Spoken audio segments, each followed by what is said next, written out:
Hi all, ಎಲ್ರಿಗೂ ನಮಸ್ಕಾರ. Welcome back to my channel Venus glimpse. ನಾನು ನಿಮ್ಮೆಲ್ಲರ ಪ್ರೀತಿ ಅವನತ. ಇವತ್ತಿನ ಹೊಸ ವ್ಲಾಗ್ಗೆ ಎಲ್ಲರಿಗೂ ವೆಲ್ಕಮ್ ಮಾಡ್ತಾ ಇದ್ದೀನಿ. ಸೊ ಮಾರ್ನಿಂಗ್ ಬೆಳಗ್ಗೆ ಆಗಿದೆ. ಎಷ್ಟು ಬೇಗ ಬೆಳಗ್ಗೆ ಆಗುತ್ತೆ ಅಂತ ಅನ್ನಿಸ್ತಾ ಇರುತ್ತೆ. ಆ್ಯಂಡ್ ಈಗಂತೂ ಚಳಿ ಕೂಡ ಹೆಚ್ಚಾಗಿದೆ, ಹಾಗಾಗಿ ತುಂಬ ಜಾಸ್ತಿ ಹೊತ್ತು ಮಲ್ಕೋಬೇಕು ಅಂತ ಅನಿಸುತ್ತೆ. ಬಟ್ ಹಾಗಂತ ಎಷ್ಟು ಜಾಸ್ತಿ ಹೊತ್ತು ಮಲ್ಕೋತೀವೋ ಅಷ್ಟು ಕೆಲಸ ಹೆಚ್ಚಾಗ್ತಾ ಹೋಗುತ್ತೆ ಅಂತಲೇ ಹೇಳ್ಬೋದು. ಇನ್ಫ್ಯಾಕ್ಟ್ ಟೈಮ್ ಮ್ಯಾನೇಜ್ಮೆಂಟ್ ಅನ್ನುವಂಥದ್ದು ಒಂದು ಬಹಳ ದೊಡ್ಡ ಟಾಸ್ಕ್ ಅಂತಲೇ ಹೇಳ್ಬೋದು.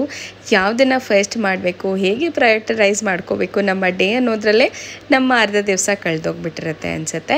ಇನ್ನು ಇವತ್ತು ನಾನು ಕೂಡ ಅದ್ರ ಬಗ್ಗೆನೇ ಮಾತಾಡ್ತಾ ಇದ್ದೀನಿ. ಟೈಮ್ ಮ್ಯಾನೇಜ್ಮೆಂಟ್ ಅನ್ನೋವಂಥದ್ದು ವರ್ಕಿಂಗ್ ವುಮೆನ್ಗೆ ಎಷ್ಟು ಇಂಪಾರ್ಟೆಂಟ್ ಆಗುತ್ತೆ, ಎಷ್ಟು ಕ್ರೂಷಿಯಲ್ ಆಗುತ್ತೆ ಅನ್ನೋದ್ರ ಬಗ್ಗೆ ಇವತ್ತು ಮಾತಾಡ್ತಾ ಹೋಗೋಣ. ಇನ್ನು ಇವತ್ತು ಬೆಳಗಿನ ಬ್ರೇಕ್ಫಾಸ್ಟ್ಗೆ ನಾನು ಕಾಬೂಲ್ ಹಾಗೂ ರಾಜ್ಮಾನ ಎರಡೂ ನೆನೆಸಿಟ್ಟಿದ್ದೆ ಹಿಂದಿನ ದಿವಸ. ಸೊ ಅದರದ್ದು ಮಸಾಲೆ ಮಾಡ್ತಾ ಇವತ್ತಿನ ಟೈಮ್ ಮ್ಯಾನೇಜ್ಮೆಂಟ್ ಟಾಪಿಕ್ ಬಗ್ಗೆ ಇನ್ನಷ್ಟು ಮಾತಾಡೋಣ.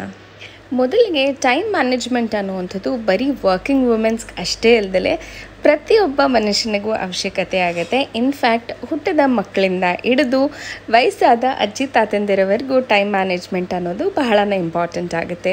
ಯಾಕೆ ಹೀಗೆ ಹೇಳ್ತಾ ಇದ್ದೀನಿ ಅಂತ ಹೇಳಿದ್ರೆ, ಪ್ರತಿಯೊಬ್ಬ ಮಕ್ಕಳಿಗೂ ಕೂಡ ಅವ್ರಿಗೆ ಆದಂಥ ಒಂದು ರೂಟೀನ್ ಇರುತ್ತೆ. ಯಾವ ಕೆಲಸ ಮೊದಲಾಗಿ ಮಾಡಬೇಕು, ಅದಾದಮೇಲೆ ಯಾವ ಕೆಲಸ ಮಾಡಬೇಕು ಅಂತ ಒಂದು ಶೆಡ್ಯೂಲ್ ಹಾಕ್ಕೊಳ್ಳೇಬೇಕಾಗತ್ತೆ. ಆಫ್ಟರ್ ಆಲ್ ನಾವೆಲ್ಲ ಹ್ಯೂಮನ್ ಬೀಯಿಂಗ್ಸ್ ಆಗಿರೋದ್ರಿಂದ ಖಂಡಿತವಾಗ್ಲೂ ಮಾಡಿರೋಂಥ ಟೈಮಿಂಗ್ಸ್ಗೆ ಪಕ್ಕಾ ಮಾಡೋಕ್ಕಾಗಲಿಲ್ಲ ಅಂತ ಅಂದ್ರೂ ಅವತ್ತಿನ ದಿವಸಕ್ಕೆ ನಾವು ಏನೇನು ಅಂದ್ಕೊಂಡಿದ್ದೀವಿ ಅದನ್ನಾದರೂ ಕಂಪ್ಲೀಟ್ ಮಾಡುವಂಥ ಪ್ರಯತ್ನ ಖಂಡಿತವಾಗ್ಲೂ ಮಾಡಬೇಕು. ಯಾವಾಗ ನಾವು ಒಂದು ವಿಷಯದ ಬಗ್ಗೆ ಅಂದ್ಕೊಳ್ಳೋದೇ ಇಲ್ಲ, ಅದನ್ನು ಕಂಪ್ಲೀಟ್ ಮಾಡಬೇಕು ಅಂತ ಅಂದ್ಕೊಳ್ಳೋದೇ ಇಲ್ವೋ, ಆವಾಗ ನಮ್ಮ ಕೆಲಸ ಇನ್ನೂ ನೆಕ್ಸ್ಟ್ ಡೇಗೆ ಡ್ರ್ಯಾಗ್ ಆಗ್ತಾ ಹೋಗ್ತಾ ಇರುತ್ತೆ. ಬಟ್ ಯಾವಾಗ ನಾವು ಒಂದು ಕಡೆ ಇವತ್ತಿನ ದಿವಸ ಏನೇನು ಮಾಡಬೇಕು ಅಂತ ಪ್ಲ್ಯಾನ್ ಮಾಡ್ತೀವೋ ಆವಾಗ ನಮ್ಮ ಸಬ್ಕಾನ್ಷಿಯಸ್ ಮೈಂಡಲ್ಲಿ ಓಡ್ತಾನೆ ಇರುತ್ತೆ, ಈ ಒಂದು ಕೆಲಸ ಕಂಪ್ಲೀಟ್ ಆಗ್ದಲೇ ಉಳ್ಕೊಂಡ್ಬಿಟ್ಟಿದೆ, ಇದನ್ನು ನಾವು ಇದ್ರ ಮೇಲೆ ವರ್ಕ್ ಮಾಡಬೇಕು ಅಂತ ಅನ್ನಿಸ್ತಾ ಇರುತ್ತೆ. So the first and foremost thing, ಒಂದು ಟೈಮ್ ಮ್ಯಾನೇಜ್ಮೆಂಟ್ ಮಾಡಬೇಕು ಅಂದರೆ ಎಲ್ಲದಕ್ಕಿಂತ ಮುಂಚೆ ಪ್ಲ್ಯಾನ್ ಮಾಡುವಂಥದ್ದು. ಪ್ರತಿ ದಿವಸ ಈ ಒಂದು ದಿವಸದಲ್ಲಿ ನಾನು ಏನೇನೆಲ್ಲ ಮಾಡೋಕ್ಕೆ ಸಾಧ್ಯ ಅಂತ ಹೇಳಿ ಫಸ್ಟು ಮುಂಚೆನೇ ಪ್ಲ್ಯಾನ್ ಮಾಡಬೇಕಾಗತ್ತೆ. ಇನ್ನು ಇದನ್ನು ಪ್ರತಿಯೊಬ್ಬರು ಬೇರೆ ಬೇರೆ ರೀತಿ ಇದನ್ನು ಎಕ್ಸಿಕ್ಯೂಟ್ ಮಾಡ್ಕೋತಾರೆ. ಕೆಲವರು ಯೋಚನೆ ಮಾಡಿಕೊಂಡು ಓಕೆ ಇದಾದಮೇಲೆ ಇದು ಮಾಡಬೇಕು ಅಂತ ಅನ್ಕೋತಾರೆ. ಇನ್ನು ಕೆಲವರು ಒಂದು ಚಿಕ್ಕದಾದಂಥ ಪುಸ್ತಕ ಇಟ್ಕೊಂಡು ಅದರಲ್ಲಿ ಈ ಒಂದು ಪಾಯಿಂಟ್ಸ್ನೆಲ್ಲ ಪಾಯಿಂಟ್ ಮಾಡಿಕೊಂಡು ಪ್ರತಿ ದಿವಸ ಇದನ್ನೆಲ್ಲ ಮಾಡಬೇಕು ಅಂತ ಮಾಡ್ತಾರೆ. ಯೂಶ್ವಲಿ ಹೆಣ್ಮಕ್ಳು ಇದನ್ನು ದಿನಸಿ ತರೋಕ್ಕಾಗಲಿ ಅಥವಾ ಪ್ರತಿ ತಿಂಗಳ ಖರ್ಚು ಎಷ್ಟಾಗುತ್ತೆ ಅನ್ನೋದ್ರ ಬಗ್ಗೆ ಈ ಒಂದು ಲಿಸ್ಟ್ ಡೌನ್ನ ಮಾಡ್ತಾರೆ. ಆದರೆ ಪ್ರತಿ ದಿವಸ ಇದನ್ನು ಮಾಡುವಂಥವ್ರು ಸ್ವಲ್ಪ ಕಮ್ಮಿ ಇರ್ತಾರೆ. ಬಟ್ ಆದರೆ ಈ ರೀತಿ ಬೆಳಗ್ಗೆ ಎದ್ದ ತಕ್ಷಣ ಒಂದು ಕ್ವಿಕ್ಕಾಗಿ ಒಂದು ಬುಕ್ ತೊಗೊಂಡು ಓಕೆ ಇವತ್ತಿನ ದಿವಸ ಇದೆಲ್ಲ ಮಾಡಬೇಕು ಅಂತ ಹೇಳಿ ನಾವು ಯಾವಾಗ ಪ್ರಯಾರಿಟಿ ಮಾಡ್ಕೋತೀವೋ ಆದಷ್ಟು ಟೈಮ್ ಅಲ್ಲೇ ಸೇವ್ ಆಗ್ತಾ ಹೋಗಿಬಿಡುತ್ತೆ. ಯಾಕೆ ಅಂತಂದರೆ ನಮಗೆ ಓಕೆ ಇದಾದಮೇಲೆ ಇದನ್ನು ಮಾಡಬೇಕು ಅನ್ನೋದು ಯಾವಾಗ ಟೈಮ್ ಬೌಂಡ್ ಆಗಿರ್ತೀವೋ ಆವಾಗ ಆದಷ್ಟು ಕೆಲಸನ efficient and within the time ಮಾಡೋದಕ್ಕೆ ನಮಗೆ ಹೆಲ್ಪ್ ಕೂಡ ಆಗುತ್ತೆ. ಇನ್ನು ಬಹಳಷ್ಟು ಕೆಲಸ ನಮ್ಮ ಕಂಟ್ರೋಲಲ್ಲೇ ಇರೋದಿಲ್ಲ. ಎಸ್ಪೆಷಲಿ ವಿಮೆನ್ಸ್ಗಳಿಗೆ ನಮ್ಮ ಕೆಲಸ ಬೇರೆಯವ್ರ ಮೇಲೆ ಡಿಪೆಂಡೆಂಟ್ ಆಗಿರುತ್ತೆ. ಫಾರ್ ಎಕ್ಸಾಂಪಲ್, ಮಕ್ಕಳು ಬೇಗ ತಿಂದು ರೆಡಿ ಆದರು ಅಂದರೆ ಬೇಗ ಕರ್ಕೊಂಡೋಗಿ ಸ್ಕೂಲಿಗೆ ಬಿಡೋವಂಥದ್ದಾಗಿರ್ಬೋದು, ಅಥವಾ ಮಕ್ಕಳಿಗೆ ಹೋಮ್ವರ್ಕ್ ಮಾಡುವಂಥ ಕೆಲಸ ನಮ್ಮ ಸ್ಟಿಪ್ಯುಲೇಟೆಡ್ ಟೈಮಲ್ಲಿ ಕೊಡುವಂಥದ್ದಾಗಿರ್ಬೋದು, ಅಥವಾ ಕುಕ್ಕಿಂಗ್ ಮಾಡುವಂಥದ್ದಾಗಿರ್ಬೋದು. ಪ್ರತಿಯೊಂದೂ ಅದರದ್ದೇ ಆದಂಥ ಟೈಮ್ ಆ್ಯಂಡ್ ಎಫರ್ಟ್ ಬೇಕಾಗತ್ತೆ. ಸೊ ಹಾಗಾಗಿ ನಾವು ಎಷ್ಟು ಸೈಮಲ್ಟೇನಿಯಸ್ ಆಗಿ ಪ್ಯಾರಲಲ್ ಆಗಿ ಕೆಲಸ ಮಾಡೋದಕ್ಕೆ ಟ್ರೈ ಮಾಡ್ತೀವೋ ಆದಷ್ಟು ನಮ್ಮ ದಿವಸನ ಪ್ರೊಡಕ್ಟಿವ್ ಆಗಿ ಇಟ್ಕೋಬೋದು. ಇನ್ನು ಒನ್ ಆಫ್ ದ ಎಕ್ಸಾಂಪಲ್ ಏನು ಅಂತ ಹೇಳಿದರೆ, ಕೆಲವೊಂದು ಸತಿ ನಾನು ಯಾವುದೋ ಒಂದು ಟಾಪಿಕ್ ಕ್ಲಾಸಲ್ಲಿ ಡೆಲಿವರ್ ಮಾಡೋಕ್ಕಿಂತ ಮುಂಚೆ ಸಾಕಷ್ಟು ಪ್ರಿಪ್ರೇಷನ್ ಅಂತೂ ಖಂಡಿತವಾಗ್ಲೂ ಬೇಕಾಗೇ ಆಗುತ್ತೆ. ನಾವು ಆ ಒಂದು ಸಬ್ಜೆಕ್ಟಲ್ಲಿ ಎಷ್ಟೇ ಪರ್ಫೆಕ್ಟ್ ಇದ್ದರೂ ನಾವು 100% ಕೊಡಬೇಕು ಅಂತ ಅಂದ್ಕೊಂಡಾಗ ಅವತ್ತಿನ ದಿವಸದ ಪ್ರಿಪ್ರೇಷನ್ ತುಂಬ ಇಂಪಾರ್ಟೆಂಟ್ ಆಗುತ್ತೆ. ಆ ಟಾಪಿಕ್ಸ್ ಗೊತ್ತಿದ್ರೂ ಕೂಡ ಪ್ರತಿಯೊಂದು ಸತಿ ನಾವು ಅದನ್ನು ಮಾಡಬೇಕಾದಾಗಲೂ ಹೊಸದಾಗೇ ಮಾಡ್ತೀವಿ. ಯಾಕಂದರೆ ಆ ಒಂದು ಟಾಪಿಕ್ಸ್ನ ಕೇಳುವಂಥ ಮಕ್ಕಳೆಲ್ಲರೂ ಹೊಸಬ್ರೇ ಆಗಿರ್ತಾರೆ. ಸೊ ನನ್ನ ಪ್ರೊಫೆಷನಲ್ಲಿ ನಾನು ಎಷ್ಟು ಓದಿಕೊಂಡ್ರೂ ಕಮ್ಮಿನೇ ಅಂತ ಅನಿಸುತ್ತೆ. ಸೊ ಹಾಗಾಗಿ ನಾನು ಈ ರೀತಿ ಚಾಪ್ ಮಾಡಬೇಕಾದಾಗ ಅಥವಾ ಅಡುಗೆ ಮಾಡಬೇಕಾದಾಗ ಎಲ್ಲೋ ಒಂದು ಕಡೆ ಲೌಡ್ ಸ್ಪೀಕರ್ನ ಆನ್ ಮಾಡಿ ಕೇಳಬೇಕಾಗಿದ್ದಂಥ ಟಾಪಿಕ್ಸ್ನ ಪದೇ ಪದೇ ಕೇಳ್ತಾ ಇರ್ತೀನಿ. ಸೊ ಹಾಗಾಗಿ ಹಾಗಾಗಿ ಡೆಡಿಕೇಟೆಡಾಗಿ ಕುತ್ಕೊಂಡು ಅದಕ್ಕೆ ಓದಲಿಲ್ಲ ಅಂತಂದರೂ ಸಬ್ಕಾನ್ಷಿಯಸ್ ಮೈಂಡಲ್ಲಿ ನಾನು ಕೇಳಿದಂಥ ಟಾಪಿಕ್ಸ್ ಮತ್ತೆ ಮತ್ತೆ ಪುನಃ ಆಗ್ತಾ ಇರುತ್ತೆ. ಇನ್ನು ಈ ರೀತಿ ಪ್ಯಾರಲಲ್ ಆಗಿ ವರ್ಕ್ ಮಾಡೋದ್ರಿಂದ ಕೂಡ ಒಂದಷ್ಟು ಟೈಮ್ನ ನಾವು ಸೇವ್ ಮಾಡ್ಬೋದು. ಮತ್ತು ಪುನಃ ಅದಕ್ಕೆ ಅಂತ ಡೆಡಿಕೇಟೆಡಾಗಿ ಕುತ್ಕೊಳ್ಳಿಲ್ಲ ಅಂತಂದ್ರೂ ಈ ರೀತಿ ಸೈಮಲ್ಟೇನಿಯಸ್ ಆಗಿ ಮಾಡ್ಕೋಬೋದಾದಂಥ ಕೆಲಸವನ್ನು ಮಾಡೋದ್ರಿಂದ ಆದಷ್ಟು ಟೈಮ್ ಮ್ಯಾನೇಜ್ಮೆಂಟ್ ಆಗುತ್ತೆ ಅಂತಲೇ ಹೇಳ್ಬೋದು. ಹಾಗಂತ ಕೆಲವೊಂದು ಸತಿ ಇದ್ರ ಕಡೆ ಕಾನ್ಸಂಟ್ರೇಟ್ ಮಾಡಿಕೊಂಡು ಅಡುಗೆ ಹಾಳಾಗುವಂಥ ಚಾನ್ಸಸ್ ಇರುತ್ತೆ. ಬಟ್ ಆ ರೀತಿ ಯಾವತ್ತೂ ಮಾಡ್ಕೋಬಾರ್ದು. ಯಾಕೆ ಅಂತ ಹೇಳಿದ್ರೆ ನಮ್ಮ ಕಂಪ್ಲೀಟ್ ಡೆಡಿಕೇಶನ್ ನಾವು ಏನು ಕೆಲಸ ಮಾಡ್ತಾ ಇದೀವೋ ಮೇನ್ ಕಾನ್ಸೆಪ್ಟ್ ಇರಬೇಕು. ಬಟ್ ನಮ್ಮ ಕಿವಿಗಳು ಮಾತ್ರ ಅದನ್ನು ಕೇಳಿಸ್ಕೊತಾ ಇರಬೇಕು. ಅದನ್ನು ಬಿಟ್ಬಿಟ್ಟು ನಾವು ಇಂಪಾರ್ಟೆಂಟ್ ಕೆಲಸ ಇತ್ತು ಅಂತಂದರೆ ಖಂಡಿತವಾಗ್ಲೂ ಬೇರೆ ಒಂದು ಕೆಲಸನ ಸ್ಟಾಪ್ ಮಾಡಿ ಅದನ್ನು ಫಿನಿಷ್ ಮಾಡಿ ಇನ್ನೊಂದು ಕೆಲಸನ ಸ್ಟಾರ್ಟ್ ಮಾಡಬೇಕಾಗತ್ತೆ. ಕೆಲವೊಂದು ಸತಿ ಮೆಸ್ಟಪ್ ಆಗಿಬಿಡುತ್ತೆ. ಓಕೆ ಇದು ಇಂಪಾರ್ಟೆಂಟು, ಅದನ್ನು ಮಾಡಿ ಇದನ್ನು ಮಾಡಬೇಕು ಅಂತ ಅಂದಾಗ ಎಲ್ಲೋ ಒಂದು ಕಡೆ ಯಾವುದಾದ್ರೂ ಒಂದು ಎಡವಟ್ಟಾಗೋಗ್ಬಿಡುತ್ತೆ. ಸೊ ಈ ರೀತಿ ಲೈಟಾಗಿ ನಾವು ಬೇರೆ ಕೆಲಸ ಮಾಡ್ತಾ ಕೂಡ ಇನ್ನೊಂದು ಕೆಲಸ ಮಾಡ್ಬೋದು. ಅಂದರೆ ಈ ರೀತಿ ಸೈಮಲ್ಟೇನಿಯಸ್ ಕೆಲಸ ಮಾಡೋದ್ರಿಂದ ಕೂಡ ನಮ್ಮ ಟೈಮ್ ಮ್ಯಾನೇಜ್ಮೆಂಟ್ ಹೆಲ್ಪ್ ಆಗುತ್ತೆ ಅಂತಲೇ ಹೇಳ್ಬೋದು. ಇನ್ನು ಆದಷ್ಟು ಹಿಂದಿನ ದಿವಸ ಆರ್ಗನೈಸ್ಡ್ ಆಗಿ ನಮ್ಮ ಐಟಮ್ಸ್ಗಳನ್ನ ಇಟ್ಕೊಳ್ಳುವಂಥದ್ದು ಇರ್ಬೋದು. ಟಿಫಿನ್ ಬಾಕ್ಸ್ ಆಗಿರ್ಬೋದು ಅಥವಾ ನಾಳೆ ನಾವು ಹಾಕೋಬೇಕಾದಂಥ ಡ್ರೆಸ್ಸಸ್ ಆಗಿರ್ಬೋದು. ಅದೆಲ್ಲನೂ ಹಿಂದಿನ ದಿವಸನೇ ತೆಗೆದಿಡೋದ್ರಿಂದ ಆದಷ್ಟು ಟೈಮ್ ಕೂಡ ಸೇವ್ ಆಗುತ್ತೆ. ಇನ್ನು ಅದ್ರ ಜೊತೆ ಕ್ವಿಕ್ಕಾಗಿ ಆಗುವಂಥ ಅಡುಗೆಗಳಾಗಿರ್ಬೋದು. ಇದನ್ನು ಮಾಡ್ಕೊಳ್ಳೋದ್ರಿಂದ ಆದಷ್ಟು ಟೈಮ್ ಕೂಡ ಸೇವ್ ಮಾಡ್ಕೋಬೋದು. ಸ್ಪೆಷಲಿ ಹೇಳಬೇಕು ಅಂತಂದರೆ ಬೆಳಗ್ಗೆ ಅರ್ಜೆಂಟಲ್ಲಿ ಪ್ರತಿಯೊಂದು ಐಟಮ್ಸು ನಾವು ಡೆಲಿಷಿಯಸ್ ಆಗಿ ಮಾಡ್ತೀವಿ, ಎಲ್ಲನೂ ಪರ್ಫೆಕ್ಟಾಗಿ ಮಾಡ್ತೀವಿ ಅಂತಂದರೆ ಎಲ್ಲೋ ಒಂದು ಕಡೆ ಮಿಸ್ ಔಟ್ ಆಗ್ತೀವಿ ಅಥವಾ ಒಂದು ಅಡುಗೆ ಮಾಡಿ ಇನ್ನೊಂದು ಅಡುಗೆ ಮಾಡೋಕ್ಕಾಗೋದಿಲ್ಲ. ಆ ರೀತಿ ಎಲ್ಲ ಆಗೋ ಚಾನ್ಸಸ್ ಇರುತ್ತೆ. ಬಿಕಾಸ್ ಪುಟ್ಟ ಮಕ್ಕಳು ಮನೆಯಲ್ಲಿದ್ದಾರೆ ಅಂತಂದರೆ ಇನ್ನೂ ಟೈಮ್ ಮ್ಯಾನೇಜ್ಮೆಂಟ್ ಮಾಡುವಂಥದ್ದು ಇನ್ನೂ ಕಷ್ಟನೇ ಆಗೋಗ್ಬಿಡುತ್ತೆ. ಸೊ ಹಾಗಾಗಿ ಆದಷ್ಟು ನಾವು ಸಿಂಪಲ್ ಆ್ಯಂಡ್ ಕ್ವಿಕ್ಕಾಗಿ ಮಾಡುವಂಥ ಅಡುಗೆಗಳನ್ನ ಬೆಳಗ್ಗೆಗೆ ಇಡುವಂಥದ್ದು. ಇನ್ನು ಆಫೀಸಿಂದ ಬಂದಮೇಲೆ ಪೀಸ್ಫುಲ್ಲಾಗೇ ಇರುತ್ತೆ. ಮಕ್ಕಳನ್ನ ಕೂಡ ಕೌಂಟರ್ ಟಾಪ್ ಮೇಲೆ ಕೂರಿಸ್ಕೊಂಡು ಆರಾಮಾಗಿ ಈ ಒಂದು ಅಡುಗೆ ಕೆಲಸಗಳನ್ನ ನಾವು ಮಾಡ್ಕೊಬೋದು. ಬಟ್ ಹಾಗಂತ ನಾವು ಬೆಳಗ್ಗೆ ಹೊತ್ತು ಇಂಪಾರ್ಟೆನ್ಸ್ ಕೊಡ್ದಲೇ ಬ್ರೇಕ್ಫಾಸ್ಟ್ ತಿನ್ನಲಿಲ್ಲ ಅಂದರೆ ಇಡೀ ದಿವಸ ನಮ್ಮ ಮೈಂಡೇ ಓಡೋದಿಲ್ಲ. ಬಿಕಾಸ್ ನಾವು ಯಾವಾಗ ನಮ್ಮ ಹೆಲ್ತ್ ಆ್ಯಂಡ್ ಮೈಂಡನ್ನ ನೋಡ್ಕೋತೀವೋ ನಮ್ಮ ಇಡೀ ದಿವಸ ಪ್ರೊಡಕ್ಟಿವ್ ಆಗಿ ಇರೋದಕ್ಕೆ ಅದು ಕೂಡ ಹೆಲ್ಪ್ ಮಾಡುತ್ತೆ. ಸೊ ಹಾಗಂತ ನಾವು ಬೇಗ ಹೋಗಬೇಕು ಅಂತ ತುಂಬ ಸತಿ ಬ್ರೇಕ್ಫಾಸ್ಟ್ನ ಸ್ಕಿಪ್ ಮಾಡುವಂಥದ್ದು. ಆಯಿತು ಇವತ್ತೇನು ಬೇಡ, ಸುಮ್ಮನೆ ಹಾಗೆ ಹಾಲು ಕುಡ್ಕೊಂಡು ಹೋಗ್ತೀನಿ, ಕಾಫಿ ಬಿಸ್ಕೆಟ್ ತಿನ್ಕೊಂಡು ಹೋಗ್ತೀನಿ ಅಂದಾಗ ಸಂಜೆ ಬರೋಷ್ಟೊತ್ತಿಗೆ ನನಗೆ ತಲೆನೋವೇ ಬಂದುಬಿಡುತ್ತೆ. ಬಿಕಾಸ್ ಊಟ ಇಲ್ಲ ಅಂತಂದರೂ ಕೂಡ ತಲೆನೋವು ಬರುವಂಥದ್ದು ಸಹಜ ಅಂತಲೇ ಹೇಳ್ಬೋದು. ಇನ್ನು ಬ್ರೇಕ್ಫಾಸ್ಟ್ ಎಲ್ಲ ಮಾಡಿಟ್ಟು ನಾನು ಕೂಡ ನನ್ನ ಆಫೀಸ್ಗೆ ಆನ್ ಟೈಮ್ ರೆಡಿ ಆಗ್ತಾ ಇದ್ದೀನಿ.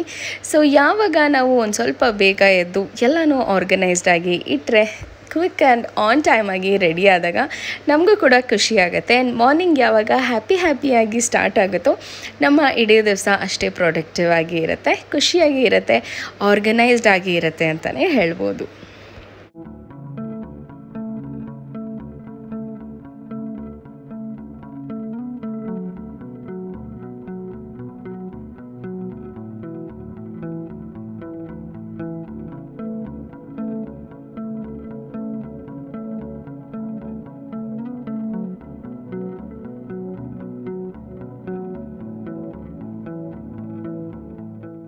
ಇನ್ನು ಆನ್ ಟೈಮ್ ಕಾಲೇಜ್ಗೆ ಹೋಗಿ ನನ್ನ ಕೆಲಸನ 9 to 5 ಮುಗಿಸ್ಕೊಂಡು ವಾಪಸ್ ಮನೆಗಾದಮೇಲೆ ನೆಕ್ಸ್ಟ್ ಡೇ ಏನು ಮಾಡಬೇಕು ಅನ್ನೋ ಕ್ವೆಶನ್ ಪ್ರತಿಯೊಬ್ಬರಿಗೂ ಇದ್ದೇ ಇರುತ್ತೆ.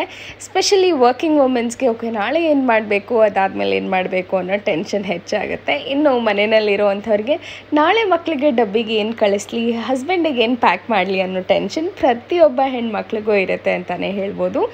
ಸೊ ಎಸ್, ಅಂಥವ್ರಿಗೆ ಬಹಳನೇ ಈಸಿ ಆ್ಯಂಡ್ ಕ್ವಿಕ್ಕಾಗಿ ಮಾಡುವಂಥ ಒಂದು ಐಟಮ್ ನಾನಿವತ್ತು ತಿಳಿಸ್ಕೊಡ್ತಾ ಇದ್ದೀನಿ.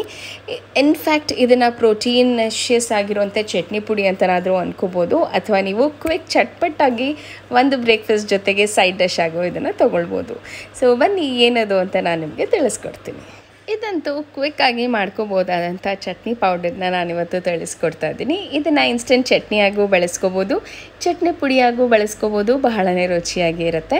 ಇದನ್ನೆಲ್ಲ ಮಾಡೋದಕ್ಕೆ ಒಂದು 10 ರಿಂದ 15 ನಿಮಿಷ ಅಷ್ಟೇ ಟೈಮ್ ಬೇಕಾಗುತ್ತೆ. ನಾನು ಇದನ್ನು ವಿಡಿಯೋ ಮಾಡೋದಕ್ಕಾಗಿ ಈ ರೀತಿ ಅಳತೆನಲ್ಲಿ ತೋರಿಸ್ತಾ ಇದ್ದೀನಿ. ಇಲ್ಲ ಅಂತಂದರೆ ಇಮಿಡಿಯೇಟಾಗಿ ಇರೋವಂಥ ಮನೆಯಲ್ಲೇ ಇರೋವಂಥ ಐಟಮ್ಸ್ಗಳನ್ನ ಬಳಸ್ಕೊಂಡು ಇದನ್ನೆಲ್ಲನೂ ಮಾಡ್ಕೋಬೋದು.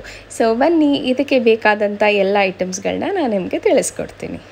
ಇನ್ನು ಮೊದಲಿಗೆ 1 ಕಪ್ ಅಷ್ಟಾದಂಥ ಕಡಲೆಬೇಳೆ ತೊಗೊತಾ ಇದ್ದೀನಿ. ಅದಕ್ಕೆ ಸಮನಾದಂಥ 2 ಕಪ್ಪಷ್ಟು ಕಡಲೆ ಬೀಜ ತೊಗೋತಾ ಇದ್ದೀನಿ. ರುಚಿ ಚೆನ್ನಾಗಿರುತ್ತೆ ಹೆಚ್ಚಷ್ಟು ಕಡಲೆ ಬೀಜ ಹಾಕೋದ್ರಿಂದ.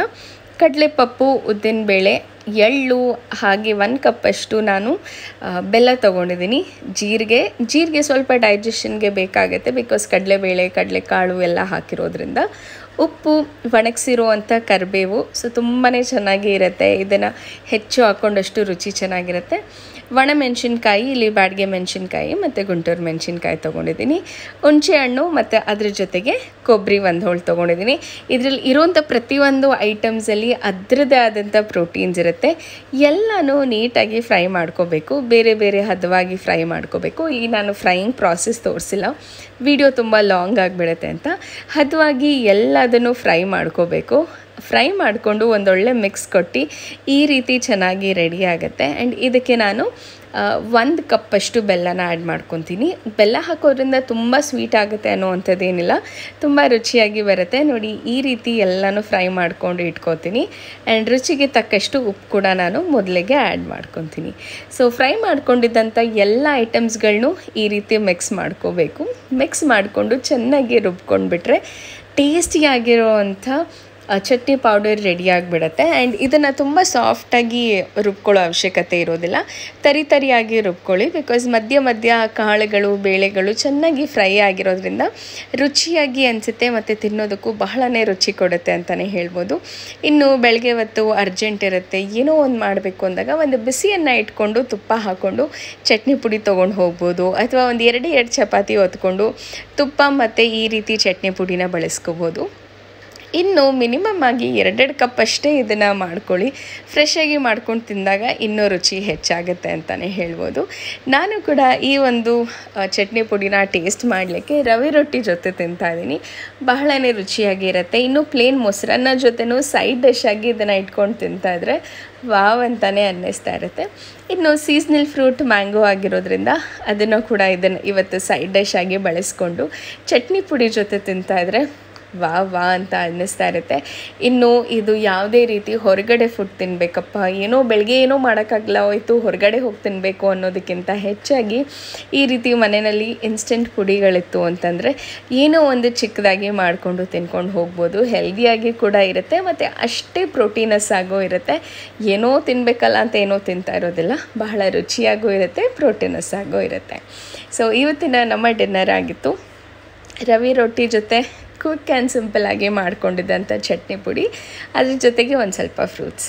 ಎಸ್, ಇದಾಗಿತ್ತು ಇವತ್ತಿನ ವ್ಲಾಗ್. ಐ ಹೋಪ್ ನಿಮ್ಗೆಲ್ಲರಿಗೂ ಇವತ್ತಿನ ವ್ಲಾಗ್ ಇಷ್ಟ ಆಗಿದೆ ಅಂತ ಅನ್ಕೋತೀನಿ. ನೀವು ಕೂಡ ಈ ಒಂದು ಚಟ್ನಿ ಪುಡಿ ಕೂಡ ಟ್ರೈ ಮಾಡಿ ಆ್ಯಂಡ್ ಟೇಸ್ಟ್ ಮಾಡಿ ಹೇಳಿ ಹೇಗಿತ್ತು ಅಂತ. ಐ ಹೋಪ್ ನಿಮ್ಗೆಲ್ಲರಿಗೂ ಈ ಒಂದು ವ್ಲಾಗ್ ಇಷ್ಟ ಆಗಿದೆ ಅಂತ ಅನ್ಕೋತೀನಿ. ಆ್ಯಂಡ್ ಖಂಡಿತವಾಗ್ಲೂ ಈ ಒಂದು ಚಟ್ನಿ ಪುಡಿನ ಮಸ್ಟ್ ಟ್ರೈ ಅಂತ ಹೇಳ್ತೀನಿ. ಇದೇ ರೀತಿ ಸಾಕಷ್ಟು ವೆರೈಟೀಸ್ ಆಫ್ ಚಟ್ನಿ ಪುಡೀಸ್ ಕೂಡ ಸಿಗುತ್ತೆ ಮಾರ್ಕೆಟಲ್ಲಿ, ಬಟ್ ಮನೆಯಲ್ಲಿ ಮಾಡ್ಕೊಂಡು ತಿನ್ನೋ ರುಚಿ ಅದರದ್ದು ಟೇಸ್ಟೇ ಬೇರೆ ಅಂತಲೇ ಹೇಳಬಹುದು.